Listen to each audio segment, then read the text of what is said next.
এই গাড়িটি প্রথমে আপনারা যখন দূর থেকে অথবা কাছ থেকে দেখবেন, মনে হবে কোটি টাকার কোনো গাড়ি দেখতেছেন। বাট এই গাড়িটা কিন্তু আপনারা লাখ টাকার মধ্যে পেয়ে যাবেন।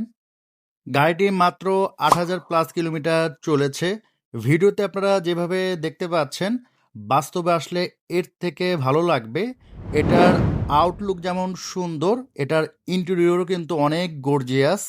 প্রথমে আপনাদেরকে একটা কথা বলি, যেটা হচ্ছে আগে আমরা বক্সের নাম শুনলেই কিন্তু ভয় পেতাম। সেটা হচ্ছে কখন ৪-৫-এর যে বক্সি গুলো ছিল সেটা। তারপরও আপনি যদি বলেন ১০, ১৫, ২০ এই পর্যন্ত কিন্তু আমাদের ভয় থেকে যায়, তখন কিন্তু ডিফারেন্ট।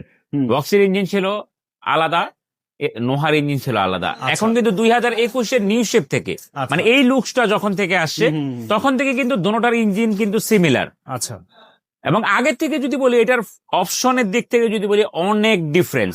আপনি দেখেন এইখানে কিন্তু ইন্ডিকেটরের একটা লাইট, প্লাস হচ্ছে ডিআরএল আছে, হেডলাইট, বাম্পার সেন্সর। এটার ফ্রন্ট লুকটা কিন্তু অনেক প্রিমিয়াম করছে। মানে মনে হয় এটা কোটি টাকার গাড়ি। হ্যাঁ, নরমালি একটা জিনিস হচ্ছে, যখন আপনি আগে একটা নোহা বা স্কয়ার কিনতেন তখন আপনার কাছে মনে হতো একটা রেন্টের গাড়ি চড়তেছেন। আর এই গাড়িটা যখন আপনি পারচেস করবেন, আপনার কাছে মনে হবে একটা প্রিমিয়াম কোনো এমপিভি মানে মাইক্রোতে আপনি। এবং যখন এটা আপনি রাস্তা দিয়েও চালাবেন, মানুষ ধরেই নিবে যে এটা একটা প্রিমিয়াম সেগমেন্ট, 100%। লাইক যেমন আলফাটা আর কি। হ্যাঁ, এবং এটার ভিতরটা যদি আমি দেখাই, আপনি ভিতরটা দেখেন, ভিতরটা দেখলে বুঝতে পারবেন যে আসলে এটার ভিতরটা কিন্তু অনেক সুন্দর। ওয়াও, এবং এটা মাইলেজটা কিন্তু খুবই কম। এটা এই রিকন্ডিশন গাড়িগুলো হাইব্রিডের মাইলেজের উপরে ডিপেন্ড করে। ৮৬৭১। হ্যাঁ, ৮৬৭১ মাইলেজ। আর এই অ্যান্ড্রয়েড প্লেয়ার কি ভাই গাড়ির সাথে? এগুলো সব অরিজিনাল গাড়ির সাথে। আচ্ছা, তো এগুলো সব গাড়ির সাথেই আসছে, ক্যাপ্টেন সিট আসছে। সো ৮৯০০, এটা তো মানি তো ভাই ব্র্যান্ড নিউ আপনি বলতে পারেন। হ্যাঁ, জাপান থেকে চলে আসছে। এই গাড়িটা যখন হয়তো প্রাইস বলবো অনেকের কাছে একটু বেশি মনে হবে। আপনি হাইব্রিড গাড়ি যখন মাইলেজটা একটু বেশি নিবেন, তখন আপনার দামও কিন্তু কমে পাবেন। যখনই আপনার মাইলেজটা কমে যাবে তখন সেটা একটু দামটা বাড়বে। রিসেন্টলি দেখা যাচ্ছে যে ভাই অনেকে কিন্তু টেম্পার করে সেল করতেছে। আর রিকন্ডিশন গাড়ি আসলে টেম্পার করার কিছু নাই কেন, কারণ আপনি চাইলে অপশন শিট চেক করে নিতে পারবেন। যেমন এটা অপশন গাড়ি হচ্ছে 4.5। এটা পিছনে দেখেন লাইটটা কিন্তু খুবই সুন্দর।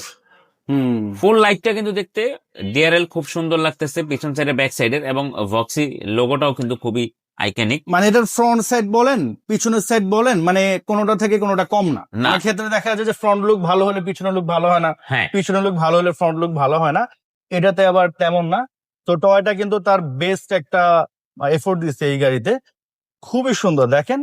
আর বসলেও মনে হয় ভিতরে ভাই একটা প্রিমিয়াম ফিল দিবে। 100%। আউটলুক যেমন প্রিমিয়াম, এটার ইন্টেরিয়র কিন্তু খুবই প্রিমিয়াম। আর এগুলো তো আসলে আপনারা যারা কিনবেন আমাদের থেকে আরো ভালো জানেন।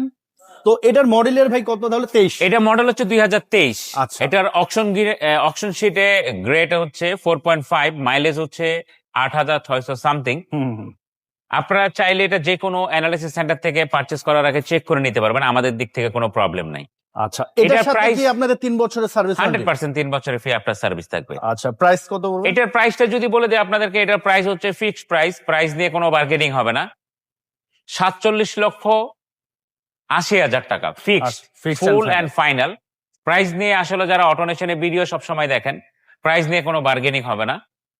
এবং সার্ভিসের যে বিষয়টা বলছে, সেটা আপনার রিকন্ডিশন কিনেন আর নাম্বার করা কিনেন, প্রত্যেকটা গাড়িতে 3 বছরের ফ্রি আফটার সার্ভিস পাবেন।